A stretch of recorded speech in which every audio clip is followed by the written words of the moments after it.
Hi hello ನಮಸ್ತೆ. ನೋಡಿ ನಾನು ಇವತ್ತೊಂದು ಸ್ಪೆಷಲ್ ರೆಸಿಪಿ ಸ್ಪೆಷಲ್ಲಾಗಿ ಟೇಸ್ಟಿಯಾಗಿರುವಂಥ ಖಾರವಾಗಿರುವಂಥ ಈ ಚಳಿಗಾಲದಲ್ಲಿ ತುಂಬ ವೆರೈಟಿಯಾದಂಥ ಊಟ ತುಂಬ ಚೆನ್ನಾಗಿರುತ್ತೆ. ಒಂದು ಸತಿ ಟ್ರೈ ಮಾಡಿ ನೋಡಿ.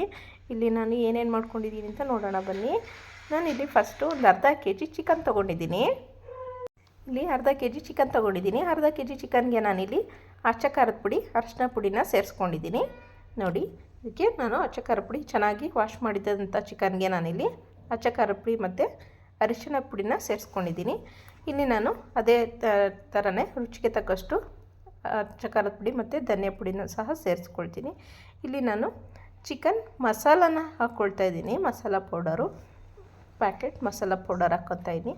ಹಾಗೆ ಇಲ್ಲಿ ಗರಂ ಮಸಾಲ ಪೌಡರ್ ಒಂದು ಅರ್ಧ ಟೀ ಸ್ಪೂನಷ್ಟು ಇಲ್ಲಿ ನಾನು ಸೇರಿಸ್ಕೊಳ್ತೀನಿ. ಇದು ಟೇಸ್ಟ್ ತುಂಬ ಚೆನ್ನಾಗಿರುತ್ತೆ, ಹಾಗಾಗಿ ಈ ಥರ ಮಾಡ್ಕೊಳ್ತಾ ಇದ್ದೀನಿ. ಒಂದು ಅರ್ಧ ಕೆ ಜಿ ಇದ್ದರೆ ಸಾಕು, ತುಂಬ ಟೇಸ್ಟಿಕರವಾದಂಥ ಪೇಸ್ಟ್ನ ಮಾಡ್ಕೋಬೋದು ನಾವು, ತುಂಬ ಚೆನ್ನಾಗಿರುತ್ತೆ. ಇಲ್ಲಿ ಇದಕ್ಕೆ ಮಸಾಲೆ ಹಾಕೋದಕ್ಕೆ ನಾನಿಲ್ಲಿ ಸ್ವಲ್ಪ ಶುಂಠಿ, ಕೊತ್ತಂಬರಿ, ಪುದೀನ ತೊಗೊಂಡಿದ್ದೀನಿ. ನೋಡಿ, ನಾನು ಪುದೀನ ವಾಶ್ ಮಾಡಿಟ್ಟಿದ್ದೆ, ಆದರೆ ಸ್ವಲ್ಪ ಎಲೆ ಕಪ್ಪಾಗಿತ್ತು, ಹಾಗಾಗಿ ಇದನ್ನು ಹಾಕ್ಕೊಳ್ತಾ ಇದ್ದೀನಿ. ಶುಂಠಿ, ಬೆಳ್ಳುಳ್ಳಿ, ಪುದೀನ, ಕೊತ್ತಂಬರಿ, ಟೊಮೊಟೊ, 2 ಹಸಿಮೆಣ್ಸಿಕಾಯಿನ ಟೇಸ್ಟ್ಗೆ ಯೂಸ್ ಮಾಡ್ಕೊತಾ ಇದ್ದೀನಿ. ನಿಮಗೆ ಬೇಕಂದರೆ ಸ್ಕಿಪ್ ಮಾಡಿ, ಬೇಡ ಹಸಿಮೆಣ್ಸಿಕಾಯಿ ಅಂದರೆ ಇಷ್ಟನ್ನು ತಗೊಂಡು ಪೇಸ್ಟ್ ಮಾಡಿಕೊಂಡು ಇಲ್ಲಿ ನಾವು ಹಾಕ್ಕೊಳ್ಳೋಣ. ನೋಡಿ, ಅದು ಪೇಸ್ಟ್ ಮಾಡಿದ್ದು ಹಾಕ್ಕೊಳ್ತಾ ಇದ್ದೀನಿ ನಾನಿಲ್ಲಿ. ಹಾಕ್ಕೊಂಡು ಚೆನ್ನಾಗಿ ಮಿಕ್ಸ್ ಮಾಡ್ಕೊಳ್ಬೇಕು. ಇದೇ ಪೇಸ್ಟು ತುಂಬ ಇದಕ್ಕೆ ಫೇವ್ರೆಟ್. ಇದನ್ನು ನೀವು ಚಿಕನ್ ಡ್ರೈ ಚಿಕನ್ ಅಂತನಾರೇ ಇಟ್ಕೋಬೋದು, ಏನಾರು ಇಟ್ಕೋಬೋದು. ಬಟ್ ನಾನು ಟ್ರೈ ಮಾಡಿದೆ, ತುಂಬ ಟೇಸ್ಟಿಯಾಗಿತ್ತು. ಇದು ಗ್ರೇವಿ ಥರನೂ ಬರೋದಿಲ್ಲ, ಚಿಕನ್ ಸುಕ್ಕ ಅಥವಾ ಗ್ರೇವಿ ಡ್ರೈ ಚಿಕನ್ ಅಂತಲೇ ಹೇಳ್ಬೋದು. ತುಂಬ ಚೆನ್ನಾಗಿರುತ್ತೆ ಟೇಸ್ಟು.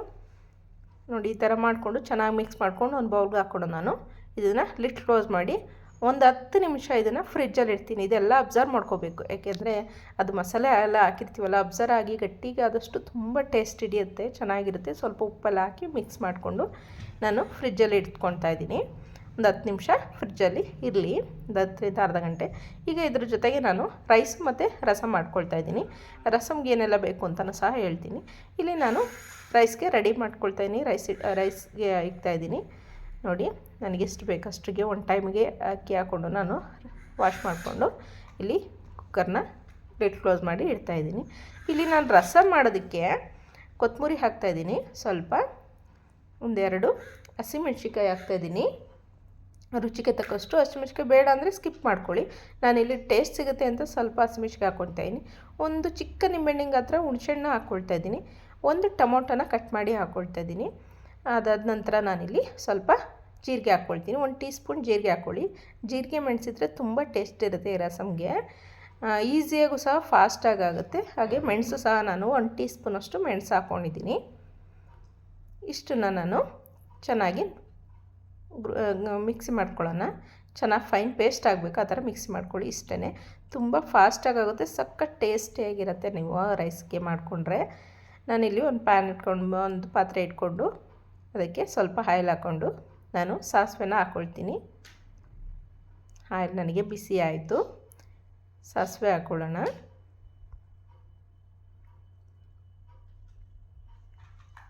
ಸಾಸಿವೆ ಸಿಡಿದ ನಂತರ ನಾನಿಲ್ಲಿ ಸ್ವಲ್ಪ ಈರುಳ್ಳಿ ಹಾಕ್ಕೊಳ್ತೀನಿ. ಈರುಳ್ಳಿ ಸಹ ಚೆನ್ನಾಗಿ ಹುರ್ಕೊಳ್ಳೋಣ. ಅದಾದ ನಂತರ ಇಲ್ಲಿ ಬೆಳ್ಳುಳ್ಳಿನ ನಾನು ಈ ಥರ ಜಜ್ಜಿ ಹಾಕ್ಕೊಂಡಿದ್ದೀನಿ.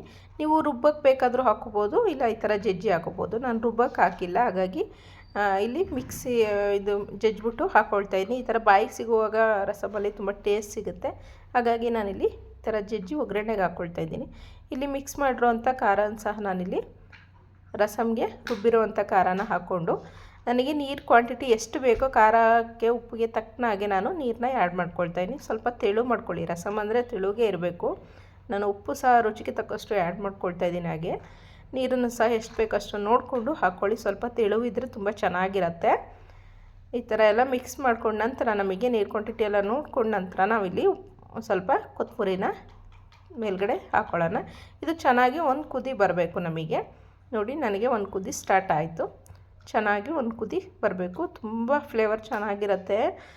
ಕುಡಿಯೋದಕ್ಕೂ ಕೆಮ್ಮು ಈ ಥರ ಏನಾದರೂ ಕಡಿಮೆ ಆಗುತ್ತೆ. ರಸ ಅನ್ನಕ್ಕೆ ಮಾತ್ರ ಏಳು ಮಾಡಿಸಿದಂಥ ರಸಮ್ ಇದು ಸೂಪರಾಗಿರುತ್ತೆ. ಒಂದು ಸತಿ ಟ್ರೈ ಮಾಡಿ ನೋಡಿ, ತುಂಬ ಟೇಸ್ಟಿಯಾಗಿರುತ್ತೆ. ಆ ಬೆಳ್ಳುಳ್ಳಿ ಈರುಳ್ಳಿ ಎಲ್ಲ ಬಾಯಿಗೆ ಸಿಗ್ತಾ ಇರುತ್ತೆ, ಒಂಥರ ಟೇಸ್ಟ್ ಸಕ್ಕತ್ತಾಗಿರುತ್ತೆ. ಹಾಗೆ ನನಗೆ ರೈಸ್ ಸಹ ರೆಡಿಯಾಗಿದೆ. ಈಗ ನಾನಿಲ್ಲಿ ಫ್ರಿಜ್ಜಲ್ಲಿ ಎತ್ತಿಟ್ಟಿದ್ನೆಲ್ಲ ಮಿಕ್ಸ್ ಮಾಡಿ ಮಸಾಲೆ ಎಲ್ಲ ಹಾಕ್ಬಿಟ್ಟು ಅದನ್ನು ನಾನು ಎತ್ಕೊಂಡಿದ್ದೀನಿ. ಇಲ್ಲಿ ಒಂದು 10 ರಿಂದ ಅರ್ಧ ಗಂಟೆನೇ ಹೆಚ್ಚು ಕಮ್ಮಿ ಬಿಟ್ಟಿದ್ದೆ. ನೋಡಿ ನನಗೆ ಫುಲ್ಲು ಚಿಕನ್ಗೆ ಮಸಾಲೆ ಎಲ್ಲ ಚೆಂದ ಹಿಡ್ದಿದೆ. ತುಂಬ ಚೆನ್ನಾಗಿರುತ್ತೆ. ಉಪ್ಪು ಖಾರ ಮಸಾಲೆ ಎಲ್ಲ ಹುಳುಳಿಯಾಗಿ ಉಪ್ಪು ಖಾರ ಸಖತ್ ಟೇಸ್ಟಿಯಾಗಿರುತ್ತೆ. ಚಳಿಗಾಲ ನೀವೇನಾದರೂ ಬಾಯಿ ಕೆಟ್ಟಿದೆ ಚಿಕನ್ ತಿನ್ನಬೇಕು ಅಂದಾಗ ಈ ಥರ ಒಂದು ಸತಿ ಟ್ರೈ ಮಾಡಿ, ತುಂಬ ಚೆನ್ನಾಗಿರುತ್ತೆ. ನಾನಿಲ್ಲಿ ಒಗ್ಗರಣೆಗೆ ಒಂದು ಟೊಮೊಟೊ, ಈರುಳ್ಳಿ, ಸ್ವಲ್ಪ ಕೊತ್ತಂಬರಿ ಹೆಚ್ಚಿಟ್ಕೊಂಡಿದ್ದೀನಿ. ಇದು ಒಗ್ಗರಣೆ ಕೊಟ್ಕೊಳ್ಳೋಣ ಅಂತೇಳ್ಬಿಟ್ಟು ಒಗ್ಗರಣೆಯಲ್ಲಿ ನಾನು ಡ್ರೈ ರೋಸ್ಟ್ ಥರ ಚಿಕನ್ ಮಾಡ್ಕೊಳ್ತಾಯಿದ್ದೀನಿ. ಇಲ್ಲಿ ಖಾರವಾಗಿರುತ್ತೆ, ಉಳ್ಳುಳ್ಳಿ ಸೂಪರ್ ಟೇಸ್ಟಿಯಾಗಿರುತ್ತೆ. ಇಲ್ಲಿ ನಾನು ಒಂದು ಪ್ಯಾನ್ ಇಟ್ಕೊಂಡು ಸ್ವಲ್ಪ ಆಯಿಲ್ ಯೂಸ್ ಮಾಡ್ಕೊತಾಯಿದ್ದೀನಿ. ಇದು ಆಯಿಲ್ ಬಂದು ನಾನು ಇದು ಯಾಕೆ ಕಲರ್ ಇದೆ ಅಂತ ಅನ್ಕೋಬೋದು. ಈಗ ಇದರಲ್ಲಿ ಚಿಕನ್ ಕಬಾಬ್ ಮಾಡ್ಕೊಂಡಿದ್ದೆ, ಅದರಿಂದ ನಾನು ಇದೇ ಆಯಿಲ್ ಯೂಸ್ ಮಾಡ್ತಾಯಿದ್ದೀನಿ ಚಿಕನ್ಗಲ್ವ, ಹಾಗಾಗಿ ಇದರಲ್ಲೇ ಯೂಸ್ ಮಾಡ್ಕೊಳ್ತಾಯಿದ್ದೀನಿ. ಸ್ವಲ್ಪ ಆಯಿಲ್ ಕ್ವಾಂಟಿಟಿನ ಜಾಸ್ತಿನೇ ಹಾಕ್ಕೊಳ್ಳಿ. ಹಾಕೊಂಡ ನಂತರ ಆಯಿಲ್ ಚೆನ್ನಾಗಿ ಬಿಸಿ ಆಗಲಿ. ಆಯಿಲು ಚೆನ್ನಾಗಿ ಬಿಸಿ ಆಗಬೇಕು. ಅದಾದ ನಂತರ ನಾವಿಲ್ಲಿ ಒಗ್ಗರಣೆಗೆಲ್ಲ ಹೆಚ್ಚಿಟ್ಕೊಂಡಿದ್ವಲ್ಲ ಒಂದೊಂದೇ ಸೇರಿಸ್ಕೊಳ್ತಾ ಹೋಗೋಣ. ನಾನಿಲ್ಲಿ ಈರುಳ್ಳಿನ ಸೇರಿಸ್ತಾ ಇದ್ದೀನಿ. ಆಯಿಲ್ ಬಿಸಿ ಆಯಿತು ನನಗೆ.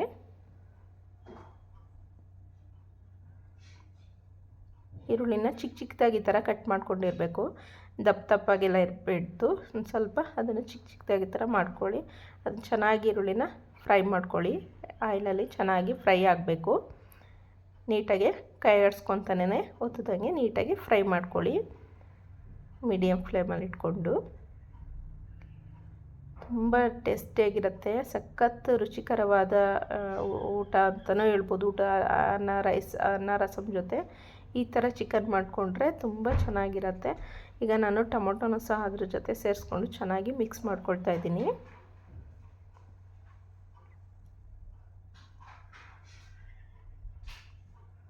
ಇದು ಸಹ ನನಗೆ ಚೆನ್ನಾಗಿ ಮಿಕ್ಸ್ ಆಗ್ತಿದೆ.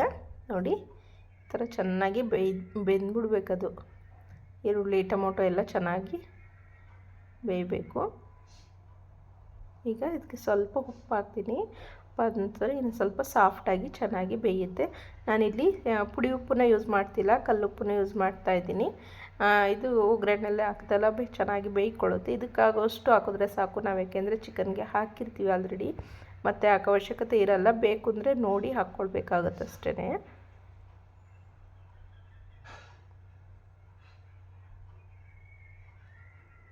ನೋಡಿ ನನಗೆ ರೆಡಿ ಆಯಿತು. ಈಗ ನಾನು ಚಿಕನ್ನ ಇದಕ್ಕೆ ಆ್ಯಡ್ ಮಾಡ್ಕೊಳ್ತೀನಿ. ಏನು ಮಸಾಲೆ ಎಲ್ಲ ಹಿಡ್ದಿತ್ತಲ್ವ ಆ ಚಿಕನ್ನ ಇದಕ್ಕೆ ಆ್ಯಡ್ ಮಾಡ್ಕೊಳ್ತಾ ಇದ್ದೀನಿ. ತುಂಬ ಅಂದರೆ ತುಂಬ ಟೇಸ್ಟಿಯಾಗಿರುತ್ತೆ. ಇದೊಂದು ಸತಿ ಟ್ರೈ ಮಾಡಿ ನೀವು. ಇದಕ್ಕೆ ನೀರೆಲ್ಲ ಏನು ಆ್ಯಡ್ ಮಾಡಬೇಡಿ. ಇದನ್ನು ಚೆನ್ನಾಗಿ ಡ್ರೈ ರೋಸ್ಟ್ ಥರನೇ ಚೆನ್ನಾಗಿ ಮಿಕ್ಸ್ ಮಾಡ್ಕೊಳ್ಳಿ. ಇದು ಸ್ವಲ್ಪ ಈ ಥರ ಚೆನ್ನಾಗಿ ನೀಟಾಗೆಲ್ಲ ಮಿಕ್ಸ್ ಮಾಡ್ಕೊಳ್ಳಿ. ಆಯಿಲ್ ಇದ್ರ ಜೊತೆ ಈರುಳ್ಳಿ ಒಗ್ಗರಣೆ ಹಾಕಿರ್ತೀವಲ್ಲ, ನೀಟಾಗಿ ಎಲ್ಲ ಫುಲ್ ಮಿಕ್ಸ್ ಮಾಡಿದ ನಂತರ ನೀವು ಲಿಡ್ ಕ್ಲೋಸ್ ಮಾಡಿ ಒಂದು 10 ನಿಮಿಷ ಇದನ್ನು ಚೆನ್ನಾಗಿ ಬೇಯಿಸ್ಕೊಳ್ಳಿ. ಅದು ನೀರೆಲ್ಲ ಬಿಡ್ತಾ ಬರುತ್ತೆ ಚಿಕನ್ದು. ಈ ಥರ ಲಿಡ್ ಕ್ಲೋಸ್ ಮಾಡಿ ಬೇಯಿಸೋದ್ರಿಂದ ಬೇಗ ಸಹ ಬೇಯುತ್ತೆ, ಬಟ್ ನೀರು ಬಿಡ್ತಾ ಹೋಗುತ್ತೆ. ನಮಗೆ ನೀರು ಅವಶ್ಯಕತೆ ಇರಲ್ಲ. ನೀರು ಮತ್ತೆ ಹಾಕಿಬಿಡಿ ಯಾವುದೇ ಕಾರಣಕ್ಕೂ ಸಹ. ಈ ಥರನೇ ನೀವು ನೀಟಾಗಿ ಬೇಯಿಸ್ಕೊಳ್ಳಿ. ಮತ್ತು ಇದನ್ನು ಟರ್ನ್ ಮಾಡ್ಕೊಳ್ಳಿ, ಏಕೆಂದರೆ ಒತ್ತೋ ಚಾನ್ಸಸ್ ಇರುತ್ತೆ. ಎಲ್ಲೂ ಒತ್ತೋದಕ್ಕೆ ಬಿಡಬೇಡಿ. ಹೈ ಫ್ಲೇಮ್ ಇಡಬೇಡಿ, ಮೀಡಿಯಮ್ ಫ್ಲೇಮಲ್ಲೇ ಚೆನ್ನಾಗಿ ಬೇಯಿಸ್ಕೊಳ್ಬೇಕು. ನೋಡಿ ನಾನು ಒಂದು 2 ನಿಮಿಷ ಇದನ್ನು ಇದೇ ಥರ ಬಿಸಿ ಮಾಡ್ಕೊಳ್ತೀನಿ. ಈಗ ನಾನು ಲಿಡ್ ಓಪನ್ ಮಾಡಿ ಇದನ್ನು ಒಂದು 5 ನಿಮಿಷ, ಅದು ಯಾಕೆ ಲಿಡ್ ಓಪನ್ ಮಾಡಿ ಬೇಯಿಸೋದು ಅಂತಂದರೆ ಈ ನೀರಿನ ಅಂಶ ಏನಿರುತ್ತೆ ಅದೆಲ್ಲ ಡ್ರೈ ಆಗಬೇಕಲ್ವ. ಲಿಡ್ ಕ್ಲೋಸ್ ಮಾಡಿದರೆ ಡ್ರೈ ಆಗೋದಿಲ್ಲ. ಹಾಗಾಗಿ ಲಿಡ್ ಓಪನ್ ಮಾಡಿ ಒಂದು 5 ನಿಮಿಷ ತಿರ್ಸ್ಕೊಳ್ತಾ ಇದ್ದರೆ ನಮಗೆ ಚಿಕನ್ನು ಸಹ ನೀಟಾಗಿ ಸಾಫ್ಟಾಗಿ ಬೆಂದಿರುತ್ತೆ. ಬಟ್ ಅದು ಸಹ ನಮಗೆ ಮಸಾಲೆ ಎಲ್ಲ ಡ್ರೈ ಆಗಿ ನೀಟಾಗಿ ಹಿಡಿತಾ ಬರುತ್ತೆ. ನೋಡಿ ನನಗೆ ರೆಡಿ ಆಯಿತು. ಈ ಟೈಮಲ್ಲಿ ನಾನು ಪೆಪ್ಪರ್ ಪೌಡರ್ನ 1 ಟೀ ಸ್ಪೂನ್ ಪೆಪ್ಪರ್ ಪೌಡರ್ನ ಆ್ಯಡ್ ಮಾಡ್ಕೊಳ್ತಾ ಇದ್ದೀನಿ. ನನಗೆ ಡ್ರೈ ಆಗ್ತಿದೆ ಅನ್ನೋ ಮೂಮೆಂಟಲ್ಲಿ ಹಾಕ್ಕೊಳ್ಳಿ ಪೆಪ್ಪರ್ ಪೌಡರ್ ಮತ್ತು ಕೊತ್ತಂಬರಿ ಹಾಕ್ಕೊಳ್ಳಿ. ಇದಕ್ಕೆ ಕರಿಬೇವು ಸಹ ನೀವು ಎಣ್ಣೆಲಿ ಕರೆದು ಹಾಕ್ಕೊಳ್ಳಿ, ತುಂಬ ಟೇಸ್ಟ್ ಕೊಡುತ್ತೆ.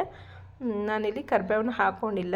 ಪೆಪ್ಪರು ಮತ್ತು ಕೊತ್ತಂಬರಿ ಸಹ ಆ್ಯಡ್ ಮಾಡ್ಕೊಂಡಿದ್ದೀನಿ. ಇದನ್ನು ಆ್ಯಡ್ ಮಾಡಿದ ನಂತರ ನೀವು ಚೆನ್ನಾಗಿ ಮಿಕ್ಸ್ ಮಾಡ್ಕೊಳ್ಳಿ. ಇದರಲ್ಲಿ ಎಣ್ಣೆದೆಲ್ಲ ಬಿಡ್ತಾ ಬರುತ್ತೆ, ನಮಗೆ ಡ್ರೈ ಆಗಿ ಕಾಣಿಸುತ್ತೆ.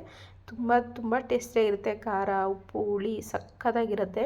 ಒಳ್ಳೆ ಟೇಸ್ಟ್ ಕೊಡುತ್ತೆ. ಈ ಥರ ಚಿಕನ್ ಮಾಡಿಕೊಂಡು ಸತಿ ಸರ್ವ್ ಮಾಡ್ಕೊಳ್ಳಿ. ನಾನೀಗ ಇದನ್ನು ಚಿಕನ್ನ ಸರ್ವ್ ಮಾಡ್ಕೊಳ್ತಾಯಿದ್ದೀನಿ. ಡ್ರೈ ಚಿಕನ್ ರೆಡಿ ಸರ್ವ್ ಮಾಡ್ಕೊಳ್ತಾಯಿದ್ದೀನಿ ಒಂದು ಬೌಲ್ಗೆ. ತುಂಬ ಟೇಸ್ಟಿಯಾಗಿರುತ್ತೆ. ಒಂದು ಸರ್ತಿ ಟ್ರೈ ಮಾಡಿ. ಹಾಗೆ ನನ್ನ ಚಾನಲ್ ಯಾರೆಲ್ಲ ನೋಡ್ತಿದ್ದೀರಾ ಪ್ಲೀಸ್ ಸಬ್ಸ್ಕ್ರೈಬ್ ಮಾಡ್ಕೊಂಡು ನೋಡಿ. ಸಬ್ಸ್ಕ್ರೈಬ್ ಮಾಡಿಲ್ಲ ಅಂದರೆ ಪ್ಲೀಸ್ ಸಬ್ಸ್ಕ್ರೈಬ್ ಮಾಡಿಕೊಂಡು ನೋಡಿ. ಸಂಪೂರ್ಣ ವಿಡಿಯೋ ನೋಡಿ. ವಿಡಿಯೋಗೊಂದು ಲೈಕ್ ಕೊಡಿ, ಸಪೋರ್ಟ್ ಮಾಡಿ, ವಿಡಿಯೋ ಬಗ್ಗೆ ಕಮೆಂಟ್ ಮಾಡಿ. ನೋಡಿ, ನನಗೆ ಚಿಕನ್ ರೆಡಿ ಆಯಿತು. ಡ್ರೈ ಚಿಕನ್ ರೆಡಿ ಆಯಿತು. ಈಗ ನಾನು ಪುದೀನ ಜೊತೆ ಸರ್ವ್ ಮಾಡ್ಕೊಳ್ತಾಯಿದ್ದೀನಿ. ಹಾಗೆ ನಾನಿಲ್ಲಿ ಒಂದು ತಟ್ಟೆ ತಗೊಂಡು ಇದ್ರ ಜೊತೆ ನಾನು ರೈಸ್ ರೆಡಿ ಮಾಡ್ಕೊಂಡಿದ್ದೀನಿ. ನೋಡಿ, ನಾನು ರೈಸ್ ರೆಡಿ ಮಾಡ್ಕೊಂಡಿನಿ. ಹಾಗೆ ತೋರಿಸ್ದಾಗೆ ರಸಮ್ ಸಹ ನನಗೆ ರೆಡಿಯಾಗಿದೆ. ಇದ್ರ ಜೊತೆ ಚಿಕನ್ ಇಟ್ಕೊಂಡು ಡ್ರೈ ಚಿಕನ್ ಖಾರವಾದ ಹುಳಿಯಾದ ಡ್ರೈ ಚಿಕನ್ ಇಟ್ಕೊಂಡು ತಿಂತಾಯಿದ್ರೆ ಮತ್ತೊಮ್ಮೆ ತಿನ್ನಬೇಕಂತ ಅನಿಸುತ್ತೆ. ಅಷ್ಟು ತುಂಬ ಟೇಸ್ಟಿಯಾಗಿರುತ್ತೆ. ಒಂದು ಸತಿ ಟ್ರೈ ಮಾಡಿ ನೋಡಿ. ಹಾಗೆ ನನಗೆ ಕಮೆಂಟ್ ಬಾಕ್ಸಲ್ಲಿ ಕಮೆಂಟ್ ಮಾಡಿ ತಿಳಿಸಿ, ಸಪೋರ್ಟ್ ಮಾಡಿ. ಹಾಗೆ ಸಂಪೂರ್ಣ ವಿಡಿಯೋ ನೋಡಿ. ನೀವು ನಿಮ್ಮ ಮನೆಯಲ್ಲಿ ಮಾಡಿ ಈ ಥರ ಟ್ರೈ ಮಾಡಿ ನೋಡಿ ಹೇಗಿದೆ ಅಂತ ನನಗೆ ಕಮೆಂಟ್ ಬಾಕ್ಸಲ್ಲಿ ಕಮೆಂಟ್ ಮಾಡೋದನ್ನು ಮರಿಬೇಡಿ. Thank you for watching. Bye.